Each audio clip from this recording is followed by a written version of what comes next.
Hello all. నేను మీ Rachana Shrungavarapu. Welcome to Federal Telangana. Kaleshwaram project అవినీతి అవకతవకలపై విచారణ జరిపినటువంటి justice PC Ghosh commission report అయితే హైకోర్టు కొట్టేసింది. ఈ హైకోర్టు తీర్పుతో హరీష్ రావు కానీ మిగిలిన బీఆర్ఎస్ కి చెందిన వాళ్ళు న్యాయం గెలిచింది, ధర్మం గెలిచిందంటూ ఆల్మోస్ట్ ఒక క్లీన్ చిట్ ఇచ్చినట్టు మాట్లాడుతున్నారు. కానీ మొత్తం తీర్పు మొత్తం మనం గనక గమనిస్తే ఎక్కడా కూడా ప్రాజెక్ట్ లో కమిటీ ఏర్పాటుని తప్పుపట్టలేదు, క్లీన్ చిట్ ఇవ్వలేదు, అన్యాయ అవకతవకలు జరగలేదని చెప్పలేదు. కానీ విచారణ జరిగినటువంటి పద్ధతిని మాత్రం తప్పుపట్టింది. సో అసలు ఈ హైకోర్టు తీర్పేంటి? క్లియర్ గా చూడాలంటే తీర్పేంటి? అట్లాగే ఈ తీర్పు ప్రభావం పొలిటికల్ గా, రాజకీయంగా అటు బీఆర్ఎస్ పైన గానీ, కాంగ్రెస్ పైన గానీ, ఓవరాల్ గా తెలంగాణ రాజకీయాలపై ఎలా ఉండబోతుంది? ఈ విషయాల గురించి మనకి లీగల్ ఆస్పెక్ట్స్ లో మాట్లాడడానికి హరిబాబు గారు, హైకోర్టు అడ్వకేట్, అలాగే పొలిటికల్ యాంగిల్ లో మాట్లాడడానికి కల్లేపల్లి సుందరయ్య గారు ఫ్రమ్ బీజేపీ పార్టీ ఉన్నారు. సో ఫస్ట్ హరిబాబు గారు మీతో మొదలు పెడదాం. అసలు ఈ జడ్జిమెంట్ ని హైకోర్టు ఇచ్చిన దాన్ని క్లియర్ గా ఎక్స్ప్లెయిన్ చేయండి. మేడం, అసలు ఒక ఎంక్వైరీ కమిషన్ అంటేనే మనం అర్థం చేసుకోవాలి కదా. అంటే అది ఒక ఫ్యాక్ట్ ఫైండింగ్ బాడీ అంతవరకే. అంతే తప్పితే రాష్ట్ర పోలీసుల విచారణ కానీ లేదా సిబిఐ విచారణకు కానీ ఈ కమిషన్ చేసే విచారణ ప్రత్యామ్నాయము కాజాలదు. దీనికి అలాంటి లీగాలిటీ లేదు. కమిషన్స్ చేసే విచారణలు ఓన్లీ వాస్తవ నిరూపకములు మాత్రమే. వాటి మీద ఆధారపడి చట్టబద్ధంగా ఏం చేయాలి అనేది ప్రభుత్వం ఆలోచించాలి తప్పితే రిపోర్టు మీద ఆధారపడి డైరెక్ట్గా యాక్షన్స్ తీసుకోవడం అనేది కుదరదు. అటువంటి అధికారం అసలు ఈ కమిషన్స్కే ఉండదు. పైగా ఈ కమిషన్స్ను అపాయింట్ చేసేది ఎవరు? ఎవరి మీద వేస్తున్నామో వాళ్ళ ప్రత్యర్థి. మరి సహజంగానే అపాయింట్ చేసిన వాడికి వ్యతిరేకంగా ఈ తీర్పులు ఉంటాయా? అందువల్ల ఏంటంటే అసలు ఒక ముఖ్యమంత్రి మరొక ముఖ్యమంత్రి మీద కమిషన్ వెయ్యటమే ఒక హాస్యాస్పదమైన విషయం. దానికి కనీసం ఒక గవర్నర్ వేయాలి. మీరు చూసినట్టయితే ఎస్సీ కమిషన్ కానీ, ఎస్టీ కమిషన్ కానీ, బీసీ కమిషన్ కానీ, లాంగ్వేజెస్ కమిషన్ కానీ, అట్లాగే పబ్లిక్ సర్వీస్ కమిషన్ కానీ ఈ రిపోర్ట్లన్నీ ఎవరికి సమర్పిస్తారు అంటే గవర్నర్కి ఇస్తారు. వాళ్ళని అపాయింట్ చేసేది గవర్నరే, వీళ్ళు రిపోర్ట్ ఇవ్వాల్సింది కూడా గవర్నర్కే. అటువంటిది ఇద్దరు ముఖ్యమంత్రులు ఒకళ్ళ మీద ఒకళ్ళు కమిషన్స్ వేసేసుకొని ఆ కమిషన్ ఇలా చెప్పింది కాబట్టి లోపల వేసేస్తాను అంటే, ఫర్ ఎగ్జాంపుల్ మీకు ఆంధ్రప్రదేశ్లో చంద్రబాబు నాయుడు గారిని జైల్లో పెట్టారు. ఏ కమిషన్ వేసి పెట్టారు? కమిషన్ అవసరమా దానికి? పోలీసులే కేసు బుక్ చేశారు, నేరం జరిగిందని నిర్ధారించారు, అరెస్ట్ చేసి జైల్లో ఉంచారు. అట్లాగే ఇప్పుడు కేటీఆర్ గారి మీద ఫార్ములా రేస్లో కేసు పెట్టారు. కేసును పెట్టడానికి గవర్నర్ గారు అనుమతి కూడా ఇచ్చాడు విచారణకి. మరి ఏ కమిషన్ ఆధారంగా చేశారు? అందువల్ల ఈ కమిషన్స్ అనేది నిజంగా చెప్పాలంటేనేమో ఒక అర్ధరహితమైనటువంటి చర్య. అట్లాగే మనకు ఒక జస్టిస్ వారి దగ్గర కూడా పెద్ద నోట్ల కట్టలు దొరికితే సిబిఐ ఎంక్వైరీ చేస్తుందా, ఏసీబీ ఎంక్వైరీ చేస్తుందా బదులు ఎంక్వైరీకి సపరేట్ కమిషన్ వేశారు. ఇది ఏంటి అంటే ఒక ఈ సోవరిన్ ఫంక్షన్, రాజ్యాంగబద్ధమైన విచారణను పక్కదోవ పట్టించడమే తప్పితే ఇవి కాలయాపన తప్పితే వీటి వల్ల జరిగేది ఏమీ లేదు. వాళ్ళ ఫైండింగ్స్కి ఒక మాట చెప్పాలంటే విలువ కూడా లేదు. అవి వాస్తవాలని నమ్మటం వరకే తప్పితే వాటి నిరూపణ మళ్ళీ కోర్టుల ద్వారా జరగాల్సిందే. విచారణ, నేర విచారణ సంస్థలు చేయవలసిందే, నేర నిరూపణ కోర్టులు చేయవలసిందే. అందువల్ల ఈ ప్రక్రియ ఒక నిరర్ధకమైన చర్య అని చెప్పడానికి నేను వెనకాడను. పైగా అక్కడ ఉన్నది ఇంజనీరింగ్ సమస్య. న్యాయ నిపుణుడు అక్కడ పోయి ఏం చేస్తాడు? అయితే ఈ రిపోర్ట్లో సరే ఇప్పుడు జరిగినది ఏమిటి అంటే, మనకు తెలుసు అంతకుముందు ఎల్ నరసింహారెడ్డి కమిషన్ వేశారు. వారు కూడా చాలా గొప్ప జడ్జి. కానీ ఆయన ఎక్కడికక్కడికి ప్రెస్ మీట్లు పెట్టి అలా చేయబోతున్నాం, ఇలా పోతున్నాం, ఇంత అవినీతి జరిగింది వగైరా మాటలు చెప్పేసరికి ఏంటంటే అవి ఎంక్వైరీ కమిషన్ సిద్ధాంతానికే విరుద్ధం. అనవసరంగా ముందు వాస్తవాలు తెలుసుకోకముందే అవతల వ్యక్తిని బదనాం చేసినట్టు లెక్క అవుతుంది. దాని మీద కేసీఆర్ వగైరా వాళ్ళు కొంత ఉద్యమించారు. వెంటనే అందువల్ల ఆయనే స్వయంగా కమిషన్ పదవి నుంచి తప్పుకున్నారు. ఆయన ప్లేస్లో ఇప్పుడు మళ్ళీ జస్టిస్ ఘోష్ కమిషన్ వేశారు. ఈయన ఏం చేశాడు? నోటీసులు ఇస్తే మీ మీద ఫలానా నేరం ఉన్నది, దానికి ఫలానా రుజువులు ఉన్నాయి, వచ్చి మీ సంజాయిషి చెప్పండి అని నోటీసులు ఇవ్వాల. ఒకసారి కమిషన్ ముందు హాజరు కండి అని మాత్రమే నోటీసులు ఇచ్చారు. దీన్ని ఏమంటామంటే క్రిప్టిక్ అంటాం. మీరు ఎందుకు పిలిచారో తెలియకుండా వచ్చి మీకు ఏం సమాధానాలు చెబుతాం. మాకు టెక్స్ట్ బుక్ లేదు, సిలబస్ లేదు, కోచింగ్ లేదు, ఎగ్జామ్ పెడతానంటే ఏం రాస్తారు పిల్లగాళ్ళు? ఇది కూడా అట్లాగే మీరు ఎందుకు పిలుస్తున్నారు, ఏం కావాలి అనే వివరాలు సవివరమైన నోటీసు వారికి ఇవ్వల. అందువల్ల అటెండ్ అయిన హరీష్ రావు గారు కానీ, కేసీఆర్ కానీ వాళ్ళ వాదనలు సరిగా వినిపించే అవకాశము లేదు. వాళ్ళను రక్షించుకునే అవకాశము లేదు. అటువంటి సందర్భంలో అనేక ఆరోపణలు ముందు మీడియాకి రిలీజ్ చేస్తే నిజంగా వాళ్ళ యొక్క పరువు ప్రతిష్టలను దెబ్బతీసినట్లే అని గౌరవ తెలంగాణ హైకోర్టు వారు చెప్పారు. అట్లాగే ఇంకా విచారణకు పిలిచిన మరిద్దరు ఎవరై అంటే చీఫ్ సెక్రటరీ ఎస్కే జోషి గారు, తర్వాత స్మితా సబర్వాల్ గారు. వారికి ఇచ్చిన నోటీసెస్లో మీరు వచ్చి మీటింగ్లో మీరు జాయిన్ అవ్వండి, కమిటీ తోటి ఒక మీటింగ్లో మీరు జాయిన్ ఇవ్వండి అని పిలిచారు తప్పితే మీకు ఈ ప్రశ్న ఏమిటి, సమాధానాలతో రాండి అని అందులో నిర్దిష్టమైన ఆరోపణలు కానీ ఆధారాలు కానీ లేకుండా ఇచ్చారు. ఇది విచారణకు పద్ధతి కాదు. దీనిని గౌరవ హైకోర్టు వారు తప్పుపట్టారు. అందువల్ల ఆ కమిషన్ రిపోర్ట్లో ఉన్న అంశములను ఆధారంగా ఏమీ యాక్షన్ తీసుకోవడానికి వీలు లేదు ఒక మాట. రెండవది, మీరు చేసిన పని రెండవ సైడ్ వారి ప్రతిష్టకు భంగం కలిగించే విధంగా ఉంది అని. ఇవి రెండు కూడా వాస్తవాలే. కమిషన్ అనేది ఫ్యాక్ట్ ఫైండింగ్ బాడీ. ఆ ఫ్యాక్ట్లు తెలుసుకున్న తర్వాత మీరు ఏసీబీతో విచారణ చేయిస్తారా, సిబిఐతో చేయిస్తారా?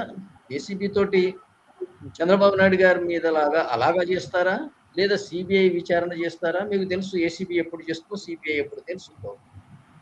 ఏ నేరమైనా సరే స్థానిక పోలీసులే విచారణ చేస్తారు. కరప్షన్ ఉంటేనేమో ఏసీబీ స్థానిక ఇదే చేస్తుంది. లేదు మరీ దీని యొక్క విస్తృతి ఎక్కువ ఉంది, అంతర్రాష్ట్ర సంబంధం ఉంది అన్నప్పుడు కేంద్రం దీనికి సిబిఐని అపాయింట్ చేస్తుంది. వాళ్ళు నేర విచారణ చేసేది వాళ్ళే, నేర నిర్ధారణ చేసేది కోర్టులు, శిక్షలు విధించేది కోర్టులు.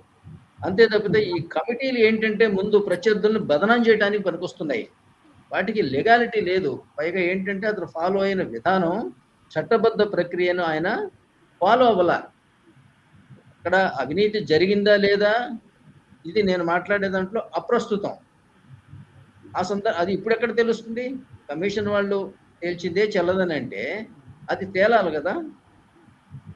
అందువల్ల ఏంటంటే నిజంగా కూడా ఈ కమిషన్ ఇచ్చినటువంటి ఫైండింగ్స్కి చట్టబద్ధత ఉండదు. దాని మీద డైరెక్ట్గా యాక్షన్ తీసుకునే బదులు వాటి వాస్తవాలను గమనించి ప్రభుత్వం కావాలంటే మీరు వేసుకోండి, ఏసీబీ వేసుకోండి, పోలీసుతో విచారణ చేయండి, సిబిఐ చెప్పండి, అది విధానం తప్పితే ఇప్పుడు మనం అనేక నేరాలను కూడా చూస్తున్నాం. కొన్ని రేప్ కేసులు కానివ్వండి, మొన్న జస్టిస్ అవినీతి నోట్ల కట్టలు కాలిపోవడం సంగతి కానివ్వండి, యాక్షన్ తీసుకునే బదులు కమిషన్ వేస్తారు. ఈ కమిషన్స్ వేయటం ఏంటంటే కాలయాపన చేసే కార్యక్రమం, లేదా ప్రత్యర్థుల మీద బురద జల్లే పని.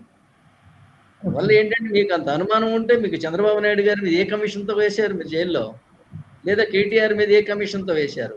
ఇది ఏమిటంటే ఇది సరైన పని కాదనేది నా. థ్యాంక్ యూ హరిబాబు గారు. సో మొత్తం డీటెయిల్డ్గా చెప్పారు. కమిషన్ అనేది నిజాలు వాస్తవాలు అన్నంత వరకే తప్ప లీగాలిటీ లేదు. మళ్ళీ కోర్టులు, మళ్ళీ ప్రొసీజర్, ఆ లాంగ్ టర్మ్ టేకింగ్ ప్రాసెస్ ఎలాగో ఉంటుంది.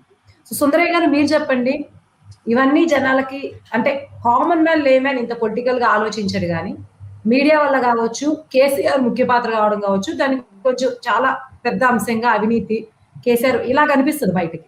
సో ఇది బీఆర్ఎస్ భవిష్యత్తుని, కేసీఆర్ ఇమేజ్ని, అలాగే కాంగ్రెస్ మొత్తం ఓవరాల్ గా ఈ పొలిటికల్ పిక్చర్ ని ఎలా ప్రభావితం చేస్తుందని అనుకుంటున్నారు?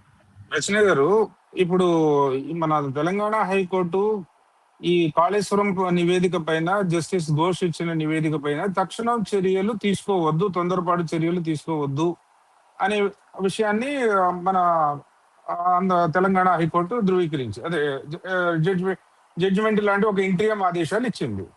సో ఈ నిర్ణయం ఎప్పుడు వచ్చిందండి? హరీష్ రావు ఢిల్లీ వెళ్ళొచ్చిన తర్వాతే వచ్చింది కదా. అయితే always in the public mind అండి, సిటిజన్స్ కి, అది రాష్ట్ర పౌరులైనా దేశ పౌరులకైనా, ఈ జ్యుడిషియల్ యొక్క వ్యవస్థ మీద అనేక అనుమానాలకి తావిచ్చే విధంగా ఈ కోర్టుల యొక్క స్పందన, రియాక్షన్స్ ఉంటున్నాయి పిటిషన్స్ మీద.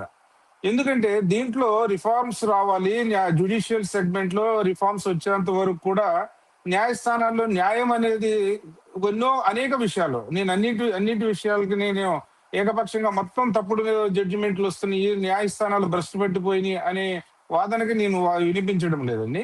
అనేక కీలకమైన ఫైల్స్ లో, కీలకమైన కేసెస్ లో న్యాయస్థానంలో న్యాయము ఆలస్యం అవుతుంది, దూరం అవుతుంది, ఒక్కొక్కసారి పక్కదారి పట్టిపోతుంది అనే ఒక భావన ఒక ఈ దేశ పౌరుడికి కలిగిపోయింది ఆల్రెడీ. ఇప్పుడు జస్టిస్ వర్మ ఇంట్లో నోట్ల కట్టలు గుట్టలుగా ఎప్పుడైతే దొరికిపోయారో, పట్టపగలు దొరికిపోయారో, అప్పుడు వరకు ఉన్న కాస్త కుస్త గౌరవం కూడా దాంతో కంప్లీట్ అబాలిష్ అయిపోయి వానిష్ అయిపోయింది న్యాయ వ్యవస్థ మీద.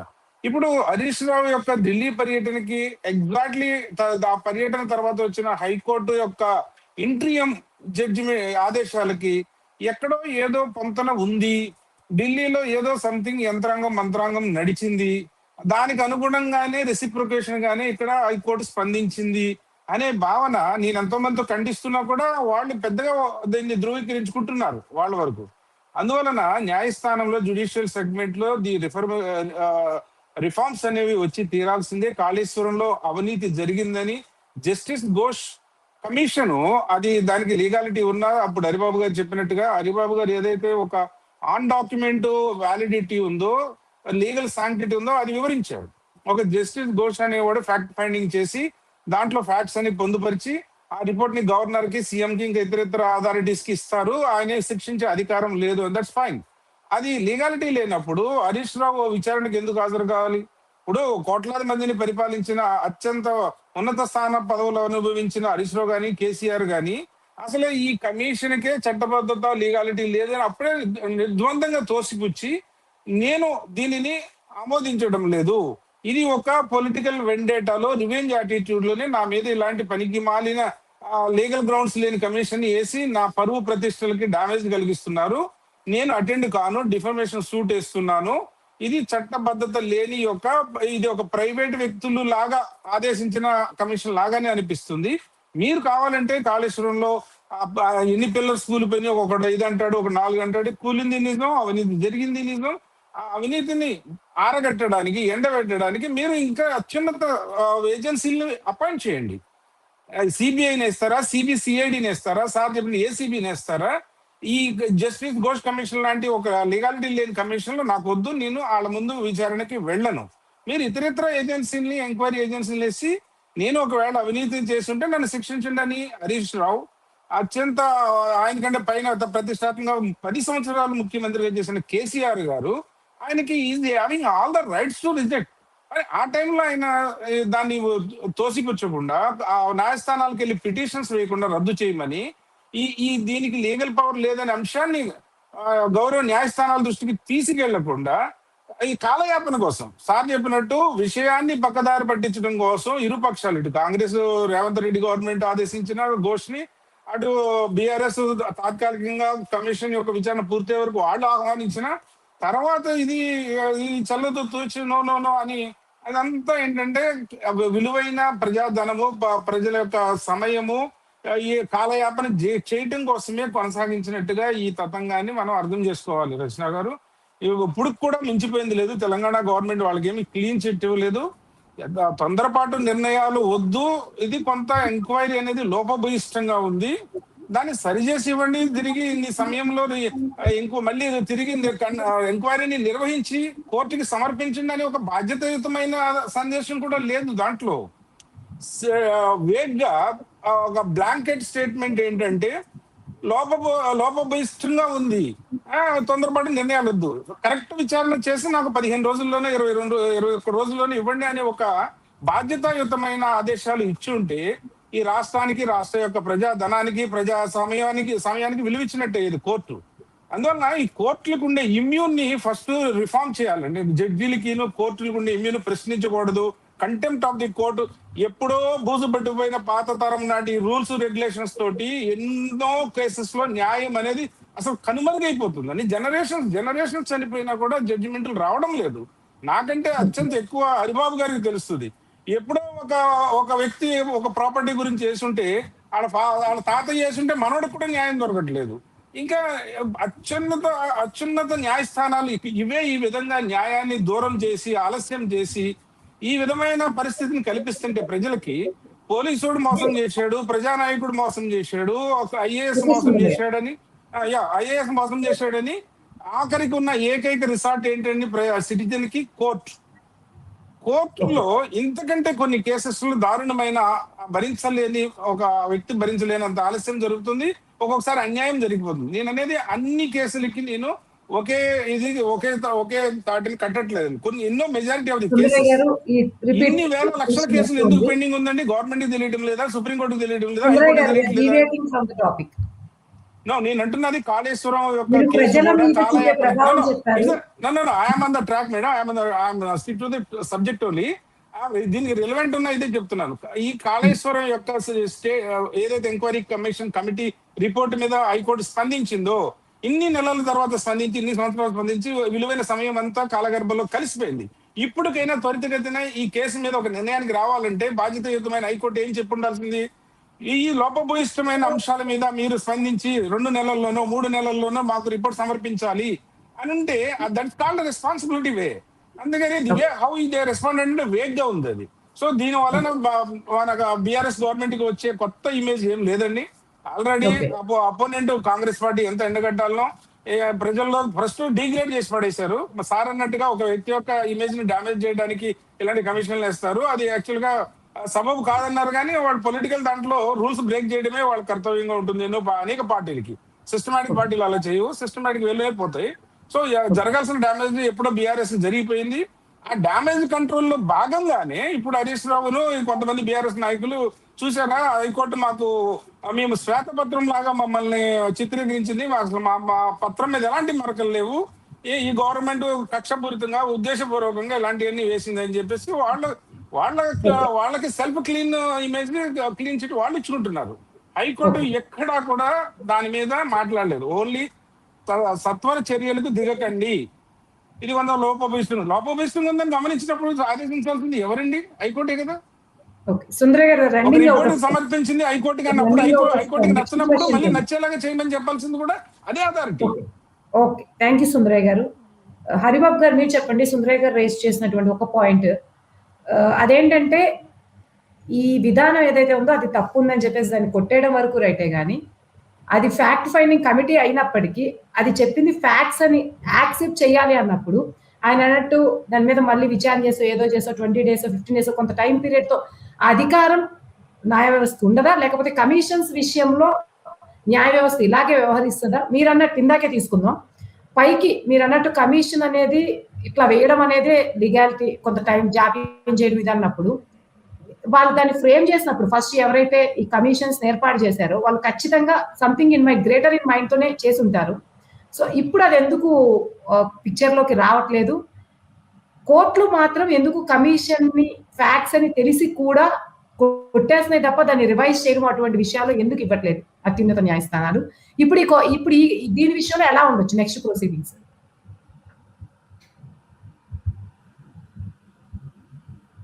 రచన గారు, సుందరయ్య గారు, సార్ ఒక విషయం, హరీష్ రావు గారు ఢిల్లీ వెళ్ళి వచ్చిన తరువాత హైకోర్టు తీరులో మార్పు వచ్చింది లేదా ఇలాంటి జడ్జిమెంట్ వచ్చింది అని మాత్రం మనం అనడానికి వీల్లేదండి.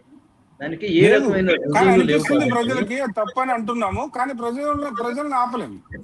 హరిబాబు గారు ఆయన దీన్ని ఇట్లా చెప్పలేదు. కామన్ మ్యాన్ ప్రజల మీద ప్రభావం అన్నప్పుడు ఒక సిగ్నల్ గా ఆయన చెప్పారు తప్ప ఇది వల్ల జరిగిన ఆయన కన్క్లూడ్ చేయట్లేదు. చుట్టూ ఉన్న సర్కమ్స్టాన్సెస్ చెప్పారు, దానికి ఇది కూడా జరుగుతూ ఉంది అని చెప్పారు, అంతే. అయితే అట్లాగే జ్యుడిషియరీలో డిలే అవుతున్నది, కొన్ని రకాల అన్యాయం జరుగుతున్నది అన్నమాట మాత్రం అక్షర సత్యం. డిలే జరుగుతున్నది మనకు తెలుసు. సుమారు 5 లక్షల మంది అండర్ ట్రయల్స్ ఇవాళ జైళ్లలో మగ్గుతున్నారు.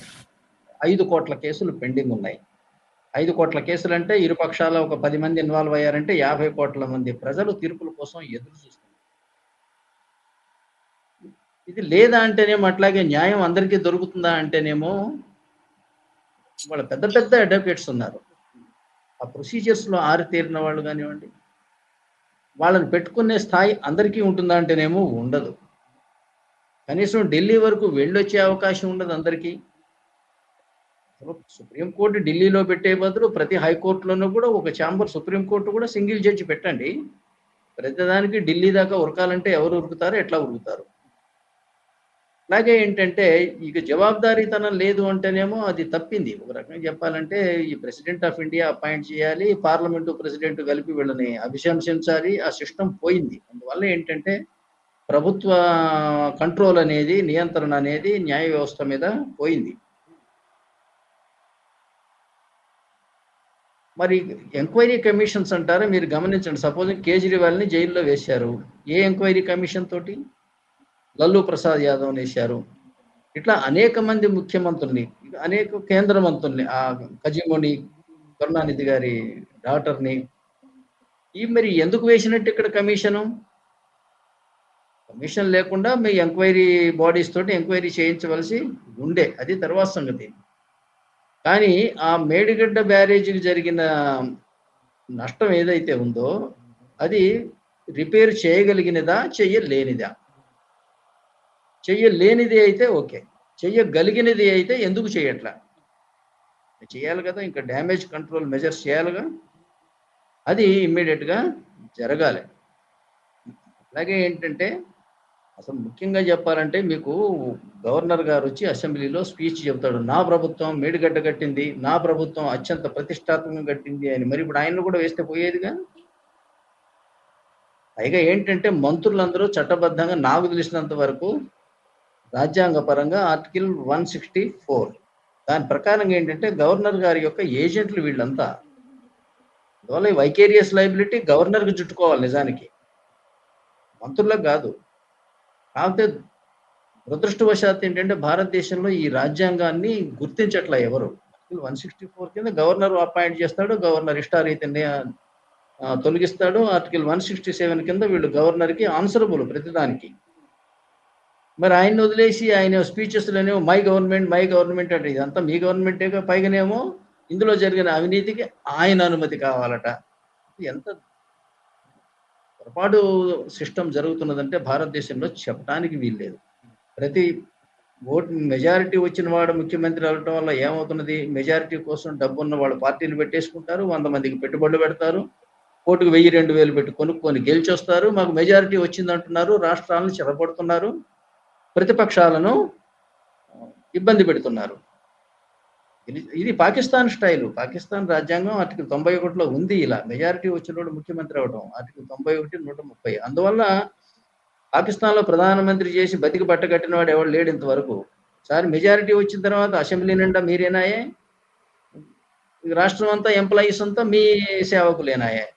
అందువల్ల మిమ్మల్ని అసెంబ్లీలో ప్రశ్నించేవాడు ఉండడు, బయట కూడా ప్రశ్నించేవాడు ఉండడు. ప్రశ్నిస్తే కేసులు పెట్టి లోపలేస్తారు.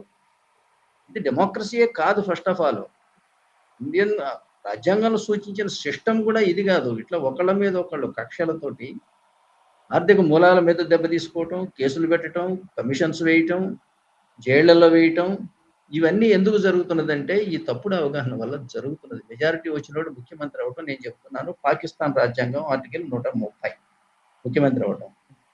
ఈ సిస్టమ్ భారత రాజ్యాంగం ఇది కాదు. కానీ ఇది చెప్పే సందర్భం కాదు, మనం వేరే విషయం మాట్లాడుతున్నాం కాబట్టి.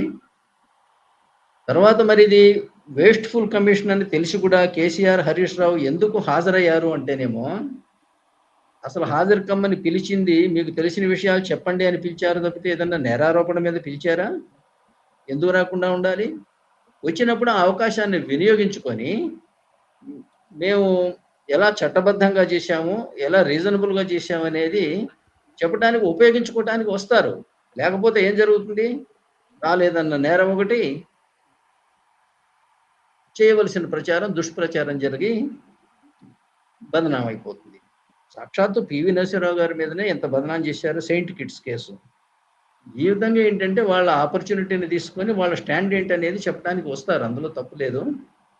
అట్లాగే ఏంటంటే న్యాయ వ్యవస్థని వాళ్ళ ఎవరు అంత తేలిగ్గా ప్రభావితం చేయలేరు. సార్ రాజ్బాబు గారు, నాది ఒక చిన్న ఇంటర్ప్రిటేషన్. ఇప్పుడు ఒక హరీష్ రావు గారు కానీ, కేసీఆర్ గారు కానీ ఒక చట్టబద్ధత లేని కమిషన్ ముందుకెళ్లి సంజాయిషి చెప్పి రాకపోతే ప్రజలు ఇంకొక రకంగా అర్థం చేసుకుంటారనే ఒక సెన్సిటివిటీ భయంతో వెళ్ళారు అనుకుందాం. అసలు దానికి చట్టబద్ధత లేని వాడికి నేను సంజాయిషి ఇచ్చేది ఏంటి, ఎక్స్ప్లెనేషన్ ఇచ్చేది ఏంటి? అని దాన్ని ఒక చట్టబద్ధత కలిగిన ఏజెన్సీని ప్రవేశపెట్టండి, బరాబర్ నేను వెళ్ళి నా సబ్మిషన్స్ నేను సబ్మిట్ చేస్తాను అనాల్సింది. ఇప్పుడు ప్రజలకు కూడా అవగాహన వచ్చేది, ఒక రేవంత్ రెడ్డి గవర్నమెంట్ ఉద్దేశపూర్వకంగా అపాయింట్ చేసిందని ఒక అవగాహన వచ్చేది. మీరు ఒక ప్రశ్న వేయాలన్నప్పుడు అప్రాప్రియేట్ టైంలో, అప్రాప్రియేట్ స్టేజ్లో వేయాలి, అప్రాప్రియేట్ ఫోరం ముందు. అందువల్ల అక్కడ ఈ ఆర్గ్యుమెంట్ చెబితే వినలేదు. ఇప్పుడు హైకోర్టులో వేసింది ఎగ్జాక్ట్లీ అదే. వీళ్ళు సరి అయిన ప్రాసెస్ ఫాలో అవ్వలేదు, దీనికి చట్టబద్ధత లేదు, దీని మీద ఆధారపడి మా మీద కేసులు పెట్టడానికి వీలు లేదు, మమ్మల్ని పరువు తీయడానికి వీలు లేదు. ఇక్కడ చెప్పింది అదే కదా. అందువల్ల అప్రాప్రియేట్ ఫోరంలో అప్రాప్రియేట్ టైంలో చెప్పారు, అందులో ఏం తప్పలేదండి. నా ఉద్దేశం సార్, కమిషన్ కి ఒక లేఖపూర్వకంగా తెలియజేస్తుంటే కూడా బాగుండేది కదా వీళ్ళిద్దరు వెళ్లకుండా అనేది. అది ఒక అట్లా ఒక నిర్ణయమా అది ఏదైనా అనుకోండి, కానీ వాస్తవం ఏంటనేది ఇప్పుడు మనం చూసేది.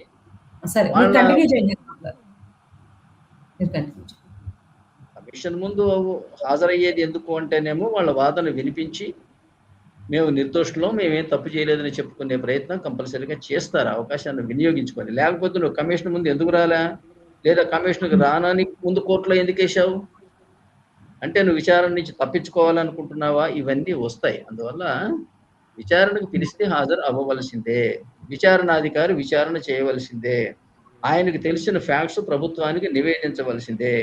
వాటి మీద ఆధారపడి ఏ చర్య తీసుకోవద్దు అంటే అర్థం పోలీస్ ఎంక్వైరీ చేయొద్దని కాదు, దీని మీద ఆధారపడి మీరు అరెస్ట్ చేయొద్దు, దీని మీద ఆధారపడి లేదా ఇట్లా బదనాం చేయొద్దు. ఈ రెండు మాటలే చెప్పింది తప్పితే దాని మీద ఆధారపడి మళ్ళీ ఇప్పటికి సిబిఐని కోరొచ్చు, ఏసీబీని కోరొచ్చు, పోలీస్ ఎంక్వైరీ చేసుకోవచ్చు. For the benefit of the people నేను క్వశ్చన్ అడిగి తెలుసుకుందాం సార్. ఇది సెంట్రల్ లో మా గవర్నమెంట్ ఉన్నా కూడా ఇప్పుడు రేవంత్ రెడ్డి గవర్నమెంట్ ఈ కమిషన్ యొక్క రిపోర్ట్ ని కంప్లీట్ చేసి సిబిఐకి ఎంక్వైరీని ఇన్వైట్ చేసింది.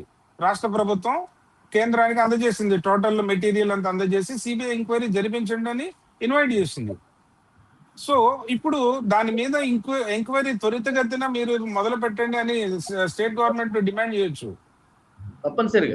అది జరగడం లేదు. ఏంటంటే వీళ్ళ మధ్య రెండు పార్టీల మధ్య ఏమన్నా అంతర్లీనంగా హిడెన్ గా ఏమైనా ఒక మ్యాచ్ ఫిక్సింగ్ జరిగి కాలయాపనకే వీళ్ళు మొగ్గు చూపుతున్నారా, ప్రజల్ని పక్కదో పట్టిస్తున్నారా ఈ అవినీతి నుంచి అని అనిపిస్తుంది చాలా మంది. హరిబాబు గారు, సుందరయ్య గారు, ఇండియన్ యాంగిల్ చూస్తే మీరు చెప్పినట్టు సుందరయ్య గారు, మన ప్రీవియస్ ఎగ్జాంపుల్స్ చూస్తే ఒక పవర్ఫుల్ లీడర్ ని ఎప్పుడైనా సరే అవినీతి ఆరోపణలు చేసినా ఏది చేసినా వాళ్ళని జైలు వరకు పంపించి ఒక సింపతి యాంగిల్ అనేది, అంటే వాళ్ళు విచారణ వరకు పంపించవచ్చు కాక, కానీ వాళ్ళు దాని వల్ల శిక్ష అనుభవించే పరిస్థితి వస్తే వాళ్ళు నిజంగా తప్పు చేసినా సరే ప్రజలకి ఒక సదభిప్రాయం ఆ పార్టీ మీద జరిగినటువంటి చరిత్ర అయితే మన తెలుగు రాష్ట్రాల్లోనే ఉంది. జగన్ విషయంలో కావచ్చు, చంద్రబాబు విషయంలో కావచ్చు.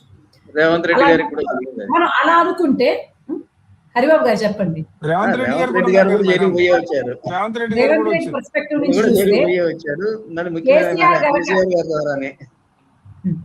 ఇప్పుడు ఈ మధ్యన రీసెంట్ ట్రెండింగ్ ఏంటంటే జైలుకి వచ్చిన ఇల్లు వస్తే చాలు సీఎం అవుతారు అనేది పెద్ద పొలిటీషియన్స్ లో ఉన్న స్ట్రాంగ్ సెంటిమెంట్ అయిపోయింది. కవిత కూడా ఇప్పుడు తగతగలాడిపోతుంది, నాకు ఎప్పుడు అవకాశం కేసీఆర్ ఇప్పుడు వరకు సైలెంట్ గా ఉన్నారు. ఇప్పుడు ఇలాంటిది అయ్యి ఒకవేళ నిజంగా ఆయన 1-2 రోజులు అట్లాంటి పరిస్థితి వచ్చినా సరే ప్రజల్లో సానుభూతి ఇప్పుడు వరకు బయటకు రాండి ఒక్కసారిగా రైజ్ అయిపోవచ్చు.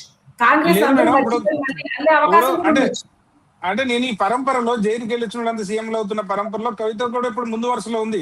అందరికంటే పెద్ద జైలుకి వెళ్ళి వచ్చాను, అందరికంటే అనుకోకపోవచ్చు రేవంత్ రెడ్డి, చెప్పలేము. కూడా ముందు వరుస అని చెప్పాలా, లైఫ్ లో ఏదో ఒక రోజు రాష్ట్రానికి అంటే తొందర పడుతుంది, తొందరగా రేపే సీఎం పోస్ట్ ఇచ్చినా ప్రజలు ఇస్తే ఎవరైతే రిజెక్ట్ చేయరు కదా హరిబాబు. అది రేపే ఏదన్నా జరిగినా, కాకపోతే అట్లా చెప్తే అది జరగకపోతే నవ్వుల పాలు అవుతాం కాబట్టి ఇప్పుడే వచ్చాం కాబట్టి చెప్పొచ్చు. అలాంటి ఎన్విరాన్మెంట్ లేదు ఇప్పుడు లేదు తెలంగాణ. ఫైనల్ గా చెప్పండి, ఫైనల్ గా మీరు చెప్పండి. ఎలా ఉన్నారంటే జైలుకు ఇచ్చిన వాళ్ళు ముఖ్యమంత్రి అవుతారనేదేమో ఒక పెద్ద నాయకులు ఆశ. రెండవది ఏంటంటే ఫ్రాడ్ చేసేటప్పుడు వాటి కేసు పెడితే కూడా ఏంటంటే మమ్మల్ని హ్యారాస్ చేస్తున్నారు, ఏమైతుంది మ్యాక్సిమం అయితే జైల్లో పెడతాం అంతే కదా, నేను భయపడ్ను, జైలుకు పోవడానికి భయపడ్ను, నేను రెడీ, జైలు పెడితే పెట్టుకోండి అంటారు. కారణం ఏంటంటే ఒక 4-5 వేలు 10,000 కోట్ల రూపాయలు కొట్టేసిన తర్వాత ఒక నెల జైల్లో ఉండొస్తే ఏం పోయిందండి. అందువల్ల నేను భయపడను. నేను ప్రజాసేవ చేస్తూనే ఉంటా. చేతనైతే జైల్లో పెట్టుకోండి అంట. జైల్లో పెడితే ఏమైంది, భారతదేశంలో పాకిస్తాన్ అలాగా ఉరిదేసే సిస్టమ్ లేదు. ఏం ఉండొస్తా 2 నెలలు ఉండొస్తే ఏం పోయింది, 1000 కోట్లు వచ్చినప్పుడు. రాజమర్యాదలు ఉన్నాయండి. డబ్బున్నవాడు వెళ్తే రాజమర్యాదలే. డబ్బు ఇది లేని వాళ్ళకి నిజంగా ఇనేవే భయం భయం కలిగించేటువంటి విషయం. అంతేగాని వాళ్ళకి కాదవి. ఇవి ఏంటంటే ఈ కమిషన్ వేయటం అనేదేమో ఒక పొరపాటు చర్యనండి. దీని మీద ఇది ఒక రకంగా టెక్నికల్, ఫైనాన్షియల్ ఇన్వాల్వ్ అయినటువంటి సమస్య. మీ సిఎండ్ఏజీ లేదా? ఎక్స్‌పెండిచర్‌ని ఆడిట్ చేసి ప్రతిదీ చట్టబద్ధంగా జరిగిందా లేదా అనేది ఆడిటర్ జనరల్ ఎలాగూ చూస్తాడు. ఆ సార్, ఈ నివేదిక నుంచి హరిబాబు గారు, నేను ఒక దేశ సుందరయ్య పౌరుడిగా గారు, నాలో సుందరయ్య గారు, నాలో ఉన్న ఒక బాధ అంటే సుందరయ్య గారు. నేను చిన్న క్వశ్చన్ అడుగుతాను మేడం, సార్ని కంటిన్యూ చేయనిద్దాం. ఈ కాగ్ అనేది సార్ ఏదైతే చేస్తుందో ఒక్కొక్క నీటి పారుదల ప్రాజెక్టుల మీద కానివ్వండి, ఇంకొక ఇతర పథకాల మీద ఈ ఆడిటర్ జనరల్ అనే కాగ్ ఇస్తున్న రిపోర్టు, ఒక మన తెలుగులో సామెత ఉంది, మొత్తం ఇల్లు కాలిపోయినాక వచ్చి ఫైర్ ఇంజిన్ బూడిద మీద వాటర్ చల్లుతున్నట్టుగా మొత్తం ధ్వంసం అయిపోయినాక, వ్యవస్థలన్నీ అవినీతి జరిగిపోయినాక కాళేశ్వరంలో 25,000 కోట్ల రూపాయల అవినీతి జరిగిందని కాగ్ రిపోర్ట్ ఇస్తే, ఆ రిపోర్ట్ తీసుకుని ప్రస్తుత సీఎం గాని ప్రస్తుత పిఎం గాని ఎవరినన్నా సంబంధిత వ్యక్తులు జైలుకి పంపుతున్నారంటే అది లేదు. మీరు అన్నట్టుగా కమిషన్ ఫ్యాక్ట్ ఫైండింగ్ ఎట్లా చేస్తుందో, ఈ CAG and audit general CAG అనేది కూడా పోస్ట్ ఈవెంట్, అంటే ఒక బ్రిడ్జ్ కూలిపోయినాకో, ఒక పథకం ఆహార పథకం మొత్తం స్కామ్ అయిపోయినాకనో వీళ్ళు ఆడిట్ రిపోర్ట్ ఇస్తున్నారు. దాని మీద ఎలాంటి ఒక్క నాయకుడు గాని, ఒక ఐఏఎస్ వాడు గాని జైలుకి పంపించిన దాఖలాలే లేవు. సో ఇవన్నీ కూడా కంటి తుడుపు చర్యగా కాగ్ అండ్ ఆడిట్ జనరల్ అనేది మిగిలిపోయింది. సో దాన్ని ఎట్లా మనం రెక్టిఫై చేయాలనేది మీలాంటి మేధావులు ఇంప్రూవ్మెంట్ ఉంటుంది. హరిబాబు గారు, ఇవన్నీ తేలే క్వశ్చన్స్ కాదు, ఆన్సర్స్ వచ్చేవి కాదు. So coming back to the topic, ఇవన్నీ ఎప్పుడు ఉండేవి, వేగ్గా జరుగుతూ ఉంటాయి రిపోర్ట్స్. మీరు అన్నట్టు కమిషన్ అయినా రిపోర్ట్స్ అయినా డిపెండింగ్ ఆన్ పొలిటికల్ ఎన్వైరన్మెంట్ అంతే. సో ఇప్పుడు నెక్స్ట్ ప్రొసీడింగ్స్ ఏముండొచ్చు? రేవంత్ రెడ్డి గవర్నమెంట్ ఏం చేయడానికి ఛాన్స్ ఉంది? మళ్ళీ సుప్రీం కోర్టా, లేకపోతే మళ్ళీ ఫస్ట్ నుంచి స్టార్ట్ అవుతా, లేకపోతే ఇట్లా 5 years గడిచిపోతాం? మీ అనుభవంతో చెప్పండి, దాంతో కన్క్లూడ్ చేద్దాం. మనము వ్యవస్థలని తప్పుపట్టి అవి భ్రష్టు పట్టిపోయి ఇంకా ఏమవుతుందంటే, మనకి ఉన్నది అది నెలకల్లో కుటికాలో మనకున్నది అది. లేకపోతే మనకి ఏదో ఒక మచ్చల మొహం ఉంది, దానికే మనం పౌడర్ పూసుకోవాలి. ఏం చేస్తాం, మనకు ఉన్నది అది. వ్యవస్థలు అయితే అంతే ఉన్నాయి, అనుమానం లేదు. న్యాయ వ్యవస్థ కానివ్వండి, కాగ్ కానివ్వండి, ప్రతి వ్యవస్థ అండి టాప్ టు బాటం ఆ విధంగానే ఉంది. అందువల్ల వాటిని మనం రిఫార్మ్ చేయటం అనేది ఏంటంటే అంత ఈజీ కాదు. It takes lot of time. ఉద్యమాల ద్వారానే బహుశా రావాలి ఆ జ్ఞానాన్ని. నేనైతే ప్రయత్నం చేస్తున్నాను, రాజ్యాంగ ప్రచారం చేస్తున్నాను, పుస్తకాలు రాశాను, రోజు వీడియోలు ఇంటర్వ్యూలు ఇస్తూ ఉన్నాను. తర్వాత ఇప్పుడు ఏం చేసే అవకాశం ఉందంటే ఏం లేదు మేడం.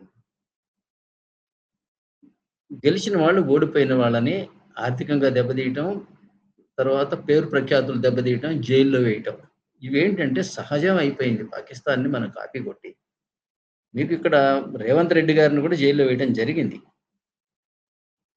ఇప్పుడు ఆయన మనసు ఏముంటుంది, ఏదో రకంగా వీళ్ళని కూడా వెయ్యాలి. అట్లాగే బీజేపీ కూడా ఏముంటుంది, అక్కడ బిఎల్ సంతోష్ వగైరా వాళ్ళు వాళ్ళ మీద లోకల్ పోలీసులతోటి కేసులు పెట్టించారు. ఇవాళ చూడండి, సిబిఐ ఆఫీసర్లు ఎంక్వైరీకి పోతే వెస్ట్ బెంగాల్లో వాళ్ళు ఎయిర్పోర్ట్లో దిగంగానే లోకల్ పోలీసులు వాళ్ళని అరెస్ట్ చేస్తున్నారు. ఇది ఏంటంటే ఒక కాన్ఫ్లిక్ట్ ఉంది బిట్వీన్ లోకల్ 2 పార్టీల మధ్య ఘర్షణ ఉంది, పక్క రాష్ట్రాల మధ్య ఘర్షణ ఉంది, రాష్ట్రానికి కేంద్రానికి మధ్య ఘర్షణలు ఉంటున్నాయి. ఇవి దేశానికి మంచిది కాదు. ఇలా వ్యక్తిగతమైనటువంటి కక్షలు తీర్చుకునే దిశగా అవకాశంగా ప్రస్తుత వ్యవస్థ నడుస్తున్నది. రేవంత్ రెడ్డి గారికి ఆ ఇబ్బంది జరిగింది కాబట్టి, అది కూడా జాతీయ పార్టీ కాబట్టి, జాతీయ పార్టీ అనుమతి లేకుండా కొన్ని పనులు చేయలేరు కాబట్టి ఇన్ని రోజులు ఆగింది. లేకపోతే ఇప్పటికి ఈ లోపల కేటీఆర్‌ను కంపల్సరీగా జైల్లో వేసి తీరేవాళ్ళు, అనుమానం లేదు. అట్లాగే అక్కడ మీకు చంద్రబాబు నాయుడు గారు జగన్మోహన్ రెడ్డిని ఎందుకు వేయటం లేదు అంటే, చంద్రబాబు నాయుడు గారు ఇప్పుడు ఒక కేంద్ర పార్టీ తోటి ఒక అవగాహనలోనే, ఒక పద్ధతిలోనే ఉన్నారు. అందువల్ల ఏంటంటే వ్యక్తిగత కక్షలు తీర్చుకోవడానికి వాళ్ళు అంగీకరించరు. అందువల్ల అక్కడ జగన్మోహన్ రెడ్డి గారు గాని, ఇక్కడ కేసీఆర్ గారు గాని మిగిలిపోయారు తప్పితే ఈ పార్టీకి, లేకపోతే వీళ్ళు జైల్లో ఉండి ఉండవలే. వ్యక్తిగత కక్షలు coming back to the topic, ఈ ఓవరాల్ టాపిక్ మీద 1 మినిట్ లో కన్క్లూడ్ చేయండి. ఎనీవే హైకోర్టు తీర్పు అనేది చాలా ఖచ్చితమైన తీర్పు అది. చాలా సునిశ్చితమైనటువంటి పరిశీలన చేసి బీసీ ఘోష్ కమిషన్ ను నియమించే హక్కు ఉందా లేదా అంటేనేమో నియమించే హక్కు ఉంది అని తేల్చి చెప్పింది. వాళ్ళకి రిపోర్ట్ సమర్పించే అవకాశం ఉందా లేదా అంటేనేమో రిపోర్ట్ కూడా వాళ్ళు ఇవ్వచ్చు. That is a fact committee. కానీ లీకులు ఇచ్చి ఎదుటివాడి మీద అభాండాలు వేయటం అనేది ఒక తప్పు అయితే, పిలిచినప్పుడు ఏంటంటే మీ మీద ఉన్న నేరారోపణ ఏమిటి, మా దగ్గర ఉన్న రుజువులు ఏమిటి, ఇవేమి చెప్పకుండా ఇన్వైట్ చేసి పిచ్చాపాటి మాట్లాడి పంపించి వీటి మీద జడ్జిమెంట్ రాయటం అనేది ఇది లీగల్ ప్రాసెస్ కాదు ఇది. అందువల్ల దాని మీద బేస్ అయ్యి డైరెక్ట్ యాక్షన్ తీసుకోవడానికి వీల్లేదు. యాక్షన్ తీసుకోవడానికి వీల్లేదు అంటే ఆ ఫ్యాక్ట్స్ మీద మళ్ళీ విచారణ ప్రభుత్వ సంస్థల చేత పోలీస్తోన, ఏసీబీతోట, సిబిఐతోన విచారణ జరిపించి మీరు యాక్షన్ తీసుకోవద్దని మాత్రము కాదు. మళ్ళీ విచారణ ఇది తప్పని చెప్పింది అంతవరకే. Thank you. సుందరయ్య గారు ఫైనల్ గా మీరు చెప్పండి, దీంతో కన్క్లూడ్ చేద్దాం. ఒకటే లక్షణ గారు, ఇది ప్రజాధనం అనేది చాలా పెద్ద మొత్తంలో అవినీతి గురైంది ఈ కాళేశ్వరం ప్రాజెక్టులు అనేది. అది జగమెరిగిన సత్యంలాగా అయిపోయింది. అది అంటే బహిర్గతం అయ్యింది, ఎన్నో ప్లాట్ఫామ్లో నిరూపితం అయ్యింది. ఇప్పుడు హైకోర్టు మేము ప్రజలు ఆశిస్తున్నది ఒకటే, సత్వర తక్షణ చర్యలకు దిగొద్దు అన్నప్పుడు దాని మీద గవర్నమెంట్కి, రాష్ట్ర గవర్నమెంట్కి కానీ ఈ సెంట్రల్ ఏజెన్సీలకు కానీ ఒక క్లియర్ కట్ డైరెక్షన్ ఇచ్చి ఈ అవినీతి అనే ఒక ప్రచారంలో ఉన్న కాళేశ్వరం దాని మీద ముగింపు పలకాల్సిన అవసరం ఉంది. వీళ్ళు సచ్చీలురు అయితే వీళ్ళని క్లీన్ చిట్ ఇచ్చేసి రిలీజ్ చేయండి, కేసుల నుంచి విముక్తి కలిగించండి. బీఆర్ఎస్ నాయకుల్ని ముఖ్యంగా ఇద్దరే ఉన్నారు, కేసీఆర్ అండ్ హరీష్ రావు గారు పొలిటికల్ సైడ్ నుంచి ఉన్నారు. మిగతా వాళ్ళు స్మితా సబర్వాల్ కానీ చీఫ్ సెక్రటరీగా చేసిన ఇతరులందరూ కూడా గవర్నమెంట్ సంస్థల గవర్నమెంట్ నుంచి ఉన్నారు వాళ్ళు. సో వీళ్ళంతా ఒకవేళ అవినీతిలో భాగస్వాములు అయ్యి ఉండకపోతే ఈ బాధ్యత కమిషన్ ఇచ్చిన రిపోర్టు కోర్టు ముందు ఉంది కాబట్టి ఫలానా కాల పరిమితిలో ఇందాక నేను చెప్పినట్టుగానే ఒక రీ ఎంక్వైరీ జరిపించి, అంటే ఇంట్రియం ఎంక్వైరీగానే చేయించాల్సి వస్తుంది. మళ్ళీ మొదటి నుంచి ఎంక్వైరీ చేయండి అంటే మళ్ళీ ఇంకొక 2.5 సంవత్సరాల కాలయాపన జరిగిపోయి ప్రజాధనం ప్రజా సమయం మొత్తం వృధా అయ్యే అవకాశం దీంట్లో నిండుగా ఉన్నాయి. సో ఏదైనా సరే జ్యుడిషియల్ సెగ్మెంట్లో మనం ఈ జనరేషన్స్ చూడలేకపోవచ్చు, కానీ ఈ జ్యుడిషియల్ సెగ్మెంట్లో మార్పులు రానంత వరకు ఇలాంటి ఎంక్వైరీల మీద, ఇలాంటి కమిషన్ల మీద అనేక కేసుల్లో సత్వర న్యాయం, సరైన న్యాయం దక్కడం లేదు ప్రజలకి. సరైన న్యాయం చేయాల్సింది ఎవరండి? ఈ దేశంలో అత్యున్నత న్యాయస్థానాలే. అది ఏ లెవెల్ కోర్టు అయినా కూడా, డిస్ట్రిక్ట్ కోర్టు కానివ్వండి, హైకోర్టు కానివ్వండి, సుప్రీంకోర్టు కానివ్వండి, అక్కడే ది ఫైనల్ జడ్జిమెంట్ సిటిజన్కి దొరికేది అక్కడ మాత్రమే. అక్కడికి ఇల్లంత వరకు లోకల్గా ఉండే కలెక్టర్ కానివ్వండి, ఆఫీసర్లు కానివ్వండి, పోలీసులు కానివ్వండి, న్యాయవాదులు వీళ్ళ చుట్టూ తిరుగుతాడు ఒక పౌరుడు. ఇక్కడ ఎక్కడా కూడా జరగనప్పుడు వెళ్ళే లాస్ట్ రిసార్టే న్యాయస్థానాలు. అక్కడ రిఫార్మ్స్ జరగకపోతే, త్వరితగతిన నిర్ణయాలు, సరైన నిర్ణయాలు రాకపోతే న్యాయం అనేది దూరం అయిపోతుంది. ఇప్పుడు న్యాయ వ్యవస్థలో అత్యంత లోపభూయిష్ట అంశం ఒకటి మీ సార్ దృష్టికి, ఇక్కడ ఈ సెగ్మెంట్లో అత్యంత సీనియర్ వ్యక్తి సార్ ఉన్నారు కాబట్టి నేను ప్రస్తావన చేయదలుచుకున్నాను. ఒక లోవర్ కోర్టు, ఎగ్జాంపుల్కి ఒక city civil court, district court ఒక కేసు మీద ఒక జడ్జిమెంట్ ఇచ్చింది. ఇతన్ని 2 రోజుల్లో 4 రోజుల్లో రిమాండ్కి పంపించండి, గిల్ట్ ప్రూవ్ అయింది అని ఒక జడ్జిమెంట్ ఇచ్చింది. డబ్బున్నవాడు పైన న్యాయస్థానానికి వెళ్ళి అదే విషయం మీద బెయిల్ తెచ్చుకుంటున్నాడు. ఇది ఇంకా డిస్మిస్ అవ్వలేదు, ఇతను in the process of going to jail. ఈ జైలు గోడల దగ్గరికి కూడా వెళ్ళక ముందే పై కోర్టు ఏం చేస్తుంది, సారీ కింద కోర్టు అన్ని మేము రద్దు చేస్తున్నాము, అతన్ని బెయిల్ ఇచ్చేస్తున్నాడు. ఆ బెయిల్ ఇచ్చిన సంగతి స్టేట్ రెండు న్యాయస్థానాలకి ఉండేది స్టేట్ పోలీసులు మాత్రమే. అంటే ఎంత అర్ధరహితంగా ఉందంటే న్యాయ వ్యవస్థ, కింద ఇచ్చిన తప్పుడు జడ్జిమెంట్ని ఖండించే వ్యవస్థ పై కోర్టుకి లేదు. నేను కింద జడ్జిని శిక్షిస్తున్నాను, ఆయన చాలా తప్పుడు జడ్జిమెంట్ ఇచ్చాడు, ఈ కోర్టులో వాళ్ళకి కనపడని అంశాలు మాకు కనపడినాయి, ఇది మేమిచ్చిందే ది ఫైనల్ జడ్జిమెంట్ హైకోర్టు లెవెల్లో.